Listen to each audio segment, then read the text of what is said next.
Hello, everybody. Welcome to the MTG Place podcast, your place for all things magic. With me today is Josh. How's it going, Josh? What's up, everybody? Let's see. Before we jump in here to the topic today, this show is sponsored by Ironguard Supplies. We love their sleeves, top loaders, and accessories. Get 20% off at ironguardsupplies.com using coupon code MTG Place. All right, so today we are going to be talking about the archetypes for draft and foundations. So we haven't talked about foundations yet, and I figured people want to know this because there's a lot of drafts going on. Everyone likes it, and I think there's an arena open this weekend too. Yeah. Foundations is out. Get to your LGSs and crack some packs. Did you played in the pre-release with me, right? Yeah, we played pre-release. Yeah, that was fun. Mm-hmm. Blue, white. All right, so normal. Major archetypes. We got white, blue, flying. Yep. Which you probably want to try and get the Eagle and maybe Kaikar or Healer's Hawk, some Strix Lookouts. Flyers are always good and limited. Yep. We got white, black, life gain, which from my experience hasn't really been the main theme of white, black. I think white, black is better just as good cards, and then you have accidental life gain in there for a few triggers. Because black and white have some of the best removal packages, so you just want to load up on removal and kind of play black-white control with some creatures. Yeah, it's a combo you're kind of assembling is the life gain part and then the payoff, and it's hard to get both consistently. Then red, white's aggro, pretty much always. Heroic Reinforcements has been good. Swiftblade Vindicator, you need some sort of equipment or something to make that better. But always a fun card to see. Green-white is 1/1 counters, which is okay deck. If you get the Good Fortune Unicorn, the only issue with that is it's a 2/2, so it's just killed by stab and burst lightning super easily. So it's fine unless you run into a deck with a bunch of removal. Then I feel like you're gonna lose most of the time. Okay. Yeah. +1/+1 counters is always just snowbally. So if you can get it off, sounds like it'll be good, but getting it off sounds like the hard part. Yeah, then we got the blue-black Threshold. The Dreadwing Scavenger is nuts. You also could just play any blue-black control deck because blue has a bunch of counter spells, and the counter spells are really good in this format. And then, like I said, in black, you have 3 different removal spells at common, so that are really good. Yeah. Then you get the blue-red spells. That's where you want the Balmor, and you just want cheap instants and sorceries and just slam them. I didn't notice that the Balmor says trample on it. That really hurt me. Yeah, the Balmor gives trample is nuts. I can block these. Nope, it's trample. Okay, that Cyclops is going to do a lot of damage now. Yep. Green-blue is ramp. That's one of the weaker ones, I feel, but it can be good if you get Zimone or Coma or one of the rare bombs. Yeah. Tatiova's okay. I guess we were playing sealed where I didn't open up any ramp at all, but maybe in draft people are passing it. You'll actually see. I mean, the thing is you have to basically get 3 Llanowar Elves for the deck to work. Yeah. Because Draw from the Ashes is just way too slow. It is very slow. Yeah, there's no 2-drop Rampant Growth or anything? Probably not. No, there's no 2-drop ramp. I mean, there's the stupid one that puts it on top of your deck, but that's not that good. That's not ramp. Yeah, and Burnished Heart is slow too. Okay, yeah. Oof. Llanowar Elf or Rip. Yep. And Black-Red is really good with Raid. The Perforating Artist is insane, and if you get Alessia, it's one of the best rares in the set. Dominates. At the beginning of your end step, if you attack the start return creature, okay, just recurs over and over. Okay. Yeah, but the dumb thing is you don't even have to attack with it. You just attack with something and then play it and get your 2-drop back that just died. Okay. Especially if you have an ETB thing or something you attack with, a 1 or a 2-drop that has death trigger or an ETB trigger, and then you just swing into a board, they block. You play Alessia, get it back, get the trigger again. Like, Right. It's that end step too, so you can like bluff that you don't have it or anything. You just swing in. Your opponent's like, okay, whatever. They block something, but then yeah, and like, or they just don't block, and they're just like, okay, you get free damage in. Like, yeah, true. Interesting. Black Green Morbid, I think, is one of the bad, like pretty bad decks because it's hard to trigger Morbid every turn. Like, you think it's going to be good, like the Wardens of the Cycle. I had a deck with 4 Wardens of the Cycle, and it still wasn't that good. Like, I think I got like 4 wins, maybe. Like, it's because like drawing a card, losing a life is whatever. They could have changed it to draw a card, gain a life, and it probably still wouldn't be that good because just triggering Morbid every turn is really difficult. Yeah. Especially since like Stab and Bake into a Pie are the instant speed removal. Like the Eaten Alive, you basically have to sack something to do, and it's. I mean, you might. It's hard to pull that one off, but if it's like open, I guess you could. Yeah, interesting. Red Green's been great. The Ashford Animist is nuts. Like that card, if you don't have an instant kill spell for that immediately, you just die to it because it gives a 4/4 trample at the minimum for a 4-drop to another creature, and it's like what? Yeah, right away. Like.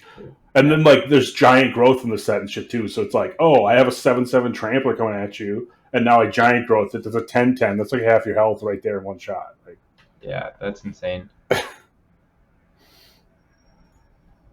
Yeah. Interesting.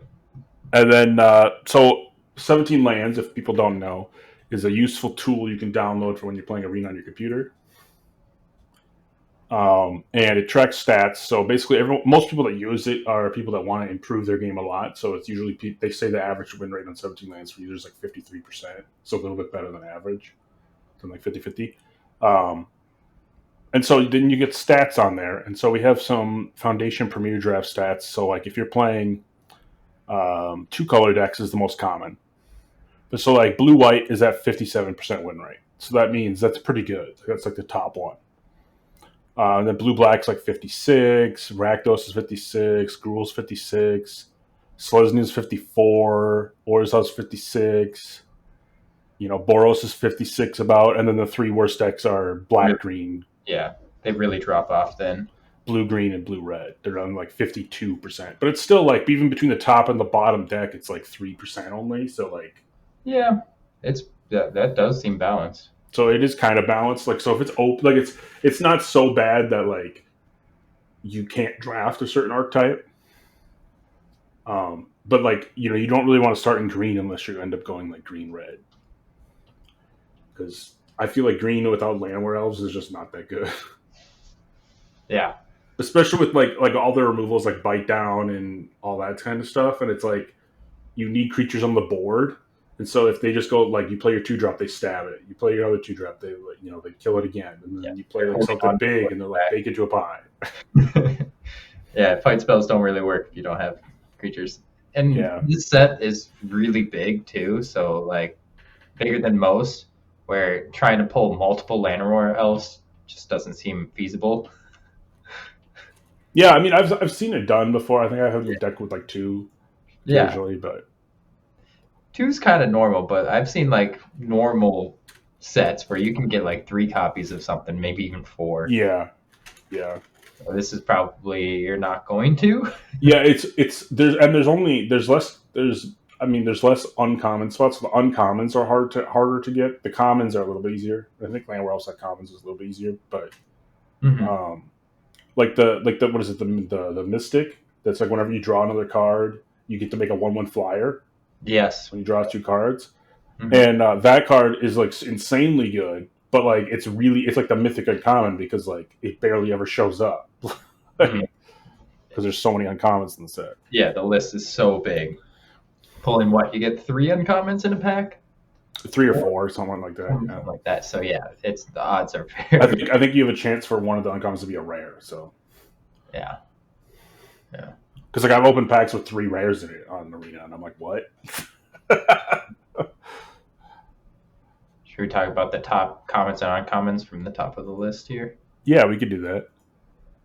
We got Sunblessed Healer, just 1 in a white, 3/1 human cleric. It's got kicker, 1 in a white, lifelink, But when this creature enters, if it was kicked, return target non-land permanent card with mana value 2 or less from your graveyard to the battlefield. It's just reanimation. It's resurrect, but you could pay 2 and make it a creature with that's lifelink. This is in the Vintage Cube just updated, and they put this guy in there. So this is one that caught my eye. Of like, dang, that's pretty good. But like you said, these are going to be the uncommons we're talking about. Hope you pull it. Yeah, the Sunblessed Healer is insanely good, especially in red, white, and black, white. Mm-hmm. Like, because it's like, okay, you have a 3/1 lifelink to gain some life, or you could just play it for 4 and you have a 3/1 that gets back a 2-drop. Like, yeah, which is resurrect, the old alpha spell for 4 mana. Here's the Mystic you were talking about. Mischievous Mystic, 1 in blue for a 2/1 human wizard with flying. Whenever you draw your second card each turn, create a 1/1 blue fairy creature token with flying. Pretty insane. And then you guys should probably be familiar with the Vampire Nighthawk. It's been good, still good, always good. 1 black, 2/3 flying, death touch, lifelink. So it's got the evasion, it's got death touch if you need it, and lifelink just triggers everything. yeah, Nighthawk is still good. I mean, it was first printed like M10, and it was like one of the best commons and uncommons in the set. And now like it's on par with the other ones, but like it's still good. Yeah. They are saying the top commons: Burst Lightning, as always, removal. Stab, as you were mentioning, 1 black for target creature gets -2/-2. Yeah, this is like another Disfigure. So Commander players, if you like Disfigure, here's another one. Yeah, solid. Llanowar Elves, if you can open up multiple of them. And then Banishing Light. This is something that I had like 3 Banishing Lights in my sealed pool that we were playing. And I had this rare that was a 6 mana blue enchantment that just says at the beginning of your upkeep, create a token that's a copy of a permanent you control. And so I was paired against Ben, and I had Banishing Light, played that, and then every turn just made a new Banishing Light over and over. So we had to play 2. It was just EG. You got to make 2 plays, and I'm just going to eat up whatever you play. It was so good. That's insane. Hilarious. All right. We do a quick segment, I guess. All right. I'm going to talk about a Duskmourn card again. Twitching Doll for my Jank combo. So Twitchy Doll, 1 in the green. You get this as a buy a box promo. 2/2 Spider Toy. Tap, add 1 mana of any color, and then put a nest counter on it. Important. Then you can tap, sacrifice the doll, create 2/2 spiders for each counter on the doll. Activate only as a sorcery. We're going to combo this off with Freed from the Real. I'm sure you know this, or Pedmans, or you can work 2 in a blue, enchant creature aura, pay blue, tap enchanted creature, or important, pay blue, untap enchanted creature. So you put this on your doll, doll taps for blue, you get a counter on the doll. Use the blue to untap the doll, and keep doing that over and over and accumulating tons and tons of counters. Let's say 100 counters. Then you just tap, sack the doll, and you have 100 2/2 spiders. That's craziness. Good card combo. I do like the Twitching Doll. It's a good card. Yeah. All right, my crazy card this week is Acid Rain. It's 3 in a blue for Destroy All Forests. It's a crazy card because it kind of breaks the color pie. It's blue destroying things, which doesn't really do normally. Yeah. And people hate you if you play it. If they're playing green. If they're not playing green, they're like, whatever. 1, you're in blue. And then 2, like, green players are usually like, that's where you start. It's like, hey, I'm going to show you magic. Play this green deck. I'm going to ramp some stuff and play some stuff. And green can do a little bit of everything. Like, hilarious. Beautiful art, too. All right, let's do, what's they call it on LR, the Crack-a-Pack. Yeah, we'll crack a foundations and see what we would draft. All right. Well, our rare is Elsha, who laughs at fate. We were talking about this earlier. 1 black, red for a 2/2 human warrior with first strike. When it attacks, put a +1/+1 counter on it. But most importantly, it's got Raid. Return target creature with mana value less than or equal to the power Elsha's power from your graveyard to the battlefield. Like Yeah, so I mean, obviously this is probably the first pick, but yeah, like a slam because you want to play with it. we'll probably. It's super good. Like, I mean, you are committing to black red right off the bat, Mm-hmm. but I mean, black red's a decent archetype. There's a lot of removal in black. Red's got burst lightning and a braid. Pack one, pick one. I mean, we'll see what happens in the pack, but normally you're going to be picking the rare. Like that's just how you kind of Yeah, draft. I mean, it's probably like 50% for me right now. Okay, yeah, Like, yeah, because there's some rares that I'm like, okay, I'm just not taking yeah. it. Very Like true. Thousand Year Storm, or like there's a lot of just dumb ones. Mm-hmm. Mm-hmm. But Very like, true. yeah, if you get a bomb rare, you're obviously taking it. But otherwise, you're like, okay, well, let's look what's a good removal or whatever. So like for the rest of the pack, we can ignore Elation and see what we Yeah, take if yeah, we yeah, didn't have that. for sure. I guess if you're new to drafting at all, I would just pick up the rare. Also, it's money drafting. If you've ever heard this term, like usually Yeah, pick up the card that's worth more money if you want in the end for trade value. We'll move on to Savannah Lions, a classic card from Alpha, white for 2/1 vanilla. yeah, I don't think that's that good in this format. I mean, it is like a decent card normally, but unless you have the a Rabo cat, the one that like Mm-hmm. buffs other cats and makes more cats for every cat you have, Mm-hmm. I would probably wouldn't play Savannah Lions. Like it's just like it's a one drop for a 2/1. It's like okay, whatever. Like Yeah. I'd rather play like Healer's Hawk, which is a Oh, common. for It has sure. flying lifelink. Flying. And So yeah, triggers. There is Claws Out in this. You remember that card? It's like, oh yeah, it's +2/+2, and it costs less for every cat you have. yep, instant speed, buff, the whole board. Just depends. That's like a very specific deck. If you have a bunch of Claws Out, has the other lines, like this could work, but otherwise avoid it.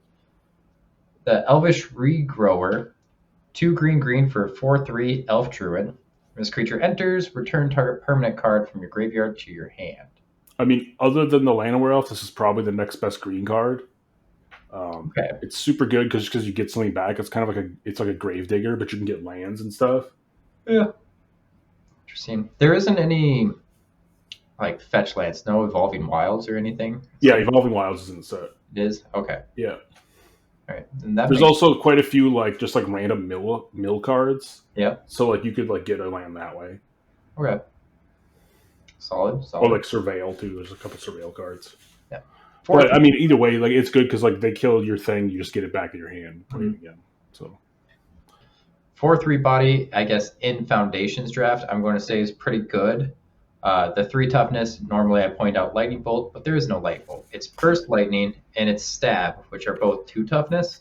So I guess 3's like, pretty safe ish. yeah, 3's a lot better than 2 for sure.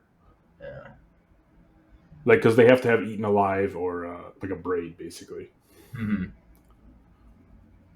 All right, our last uncommon Vampire Gourmand. One in This black. thing, Yep. yeah, you can read it. Sorry. 2/2 vampire. Whenever this creature attacks, you may sacrifice another creature. If you do, draw a card, and this creature can't be blocked this turn.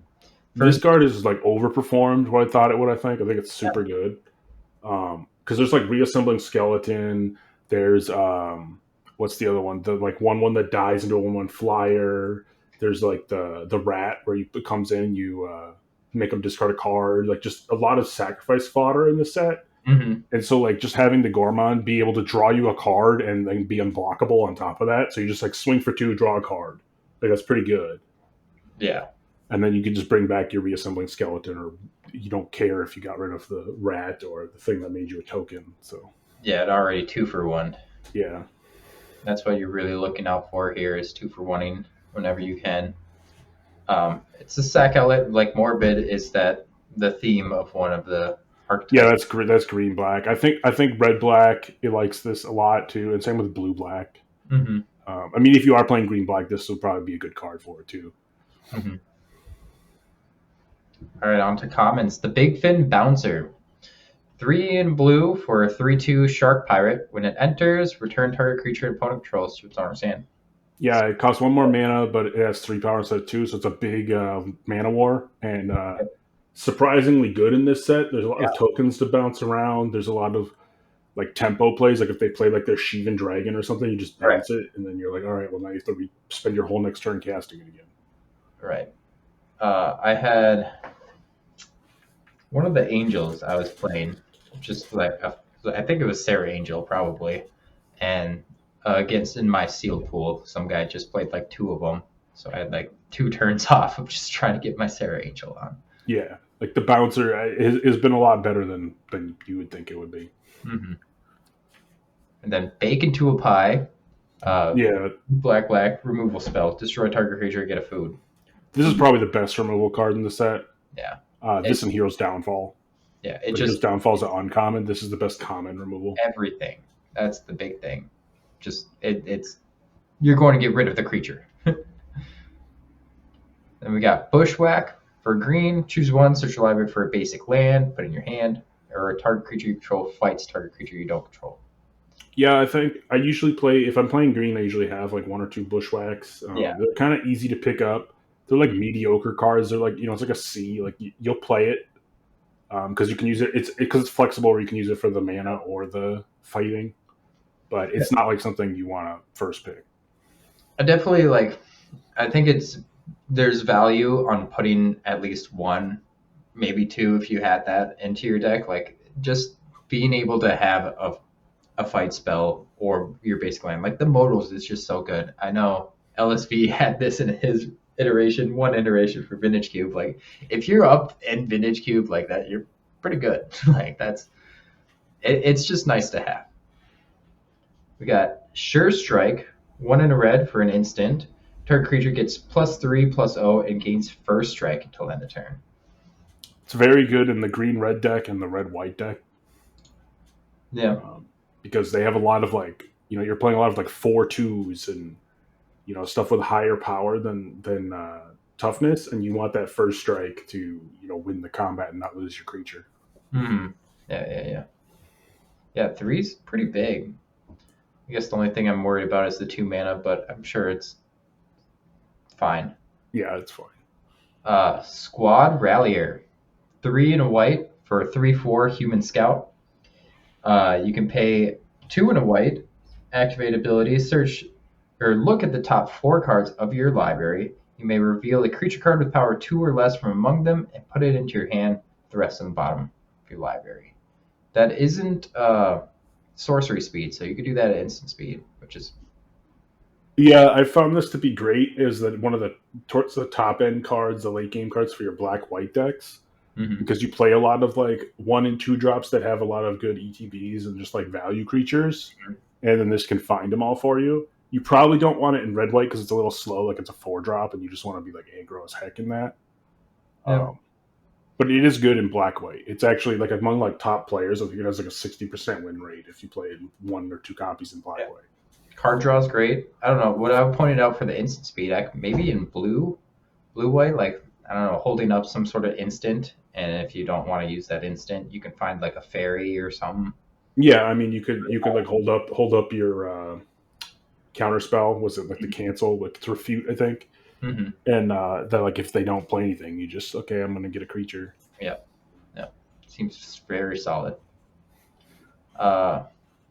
Macabre Waltz. Macabre. Yeah. 1 in a black for sorcery. Return up to 2 creature cards from your graveyard to your hand, then discard a card. This has been okay if you're trying to get to the late game. You might want 1 copy. I never want to run more than 1 of these though. Yeah. You would really need to be like in that morbid deck to want like something like that. But if to play it right, like if you're in that late game, you top deck a land that you don't need. That's like something you can discard and get those 2 creatures. Just play patterns. Sower of Chaos, 3 and a red for a 4/3 devil. 2 and a red activated ability. Target creature can't block this turn. This is okay. I like it as like a top end in my red white aggro decks, where it's like you get them down to like 3, and then they play some stabilizing creatures. You're like, okay, well now I can make your blocks not good. Yeah. To get through, but like it's like a C or D level card. It's not like the greatest. Yeah, don't want to stuff your deck with 4 No, like you drops. might play one of. Yep. And then we got Mocking Sprite. 2 and a blue for a 2/1 fairy rogue with flying, and then instant and sorcery spells you cast cost 1 less to cast.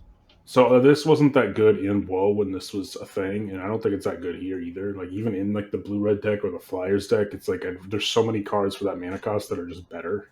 Yeah, 3 seems steep for just the 2/1 flyer. I mean, it's Yeah, a flyer, which is nice, but I don't think you're like really banking off the instants or sorcery spells costing 1 less. Like it's nice, but in yeah, draft, so it's not like this is more a constructed card where you want to yeah. like abuse that. We got a forest, and then our foil is a common. Think twice.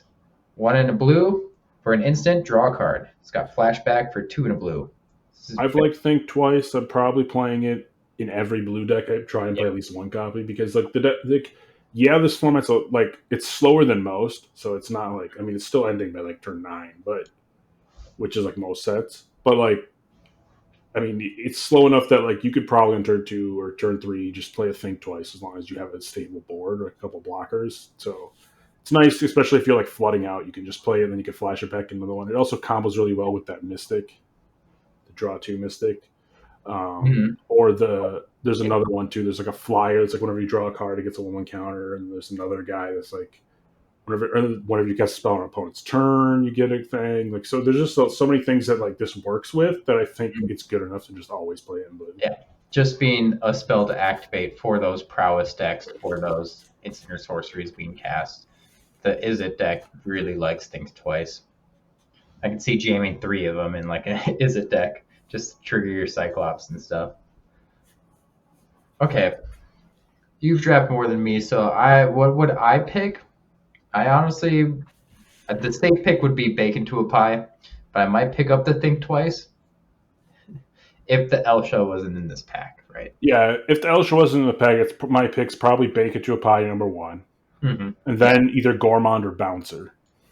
Gormon or Bouncer. Yeah, I could see Bouncer. Okay, I haven't played too much with the Elvish Grower is good enough to like pick, but like green is like basically red green is the only green deck that's really good. Mhm. The other green decks are just like mediocre, so I don't want to be in green. Like the Esper colors are really Yeah, strong, yeah, so you usually want to start with black if you can. Like because black and white are the deepest colors. Like they're commons. I think it's like they have like 20 commons that have above the 53% win rate each. So it's like 20 to 22 like good commons and uncommons, whereas the rest of them have like 5 or something that are really good. yeah. So Solid foundations. Let's see if you guys are still here. If you're interested, I did win a box of foundations. If you want me to crack that open on a video, let me know in the comments. I'll crack that open. what if I want to draft it? I'll get another box. We'll, we'll see if anybody wants to see cards being opened.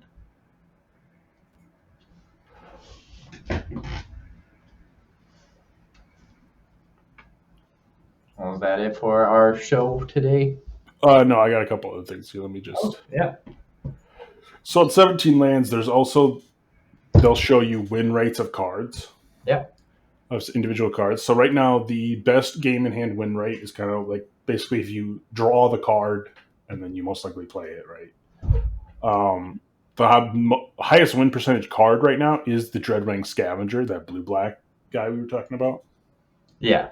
Yeah. He's 62% win rate. Like that's insane. But Yeah. also because black blue control is good. Like so. Then it's Mischievous Mystic, Empyrean Eagle, Fade Trick, Micromancer all have around 60%. Same with Sunblessed Healer, Cat Collector, Vampire Gourmand. So those are like the top 10 uncommons. Yeah. And then common, you got Bake It to a Pie, 59% win rate. So we were talking about. You were right. Yeah. Yeah. The Dazzling Angel, which is an insane white card. It's the 3 mana 2/3 flyer with whenever a creature comes in, you gain a life. Mm. Like that's insane. Is insane. And then Stab. Yeah. Helpful Hunter, Burst Lightning, Refute, Luminous Rebuke, Banishing Light, Healer's Hawk. Banishing Life being a common, man. Yeah. Pretty nuts. Healer's Hawk, and then after Healer's Hawk is Felidar Savior, Big Fin Bouncer. Mm-hmm. And then think twice. Just going to remind people about bread. If you haven't heard the acronym bread. So for drafting, this is your priorities. It's usually grabbing bombs for B. Then removal is pretty key, top. Then evasion. I forget what A is, and then D's just duds. All right, if you were to guess, what mythic has the highest win rate?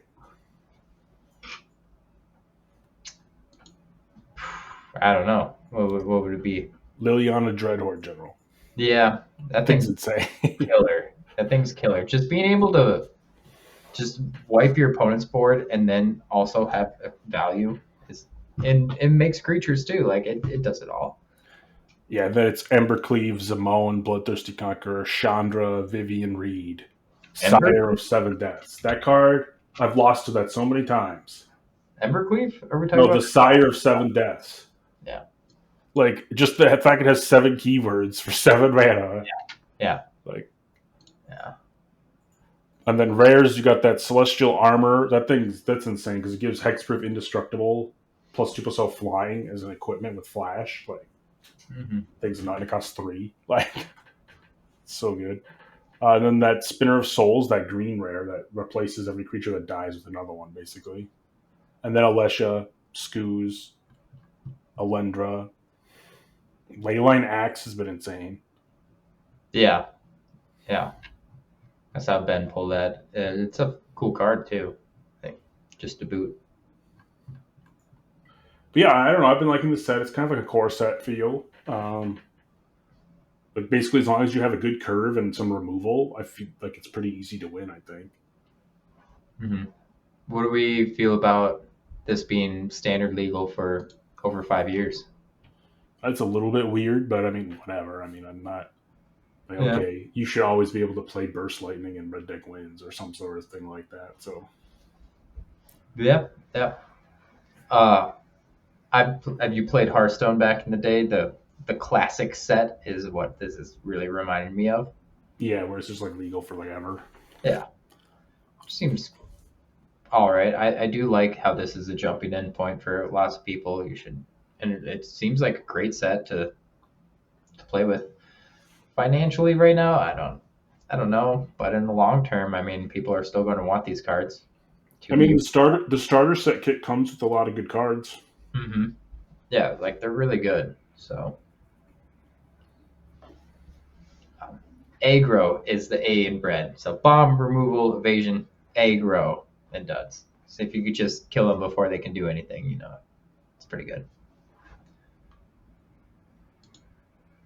Yeah, I think that. I mean, that's probably our show for this week. Nice, quick little thing. Give you some format overview for Foundations. We'll be back next week probably with our 100th episode, so that'll be cool.